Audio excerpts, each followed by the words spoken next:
ကဲကိုမဲညီကိုမောင်နှမမင်္ဂလာပါနော်ကျွန်တော်ကိုမဲမှာလိုက်ကလွှင့်မရသေးတော့လေဗီဒီယိုလောက်ပဲအရင်ဆုံးအားပေးကြပါနော်ဒီ28ရက်တလပိုင်း26ဟိုတဖူးနေမှာပေါ့နော်ကြိုက်ဆုံးပတ်တီးတစ်လုံးပေးမယ်အဲ့ဒါ3ပတ်တီးပဲနေကုန်မော့ဗျာ3ပတ်တီးမပတ်ရှင်ဘူးဆိုရင်တော့အခွေတစ်ခုပေးခဲ့မယ်3853ည3853ညအခွေမှာပရိတ်တစ်လုံးနဲ့ညှိတာလေးကိုတစ်ခွက်ပေးလိုက်မယ်မဖြစ်မနေထွက်မဲ့ပရိတ်ကတော့တစ်ပရိတ်အဲ့မှာကျွန်တော်တို့က3တစ်လုံးကင်ပြီးတော့တစ်ပရိတ်ဆိုရင်38တစ်ခွက်ကိုမိန်အောင်မယ်80 85ကိုရံမယ်80 85ကိုရံမယ်ဆိုတာက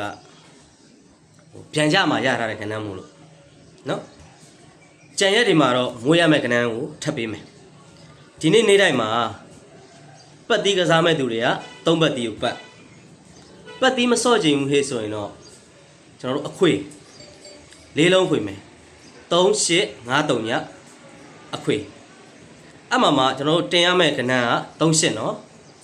ဟိုမှတ်ရလေးတော့မှတ်ပေါ့အဲ့တော့ကကိုမိမိရလေးမိစေခြင်းတယ်38ကတော့နေကုန်ထိုးရမယ်ပတ်တီးရလဲ3ပတ်တီးရလဲနေကုန်ပါပဲအခုတော့ဗီဒီယိုအတူထွာလေးပဲအရင်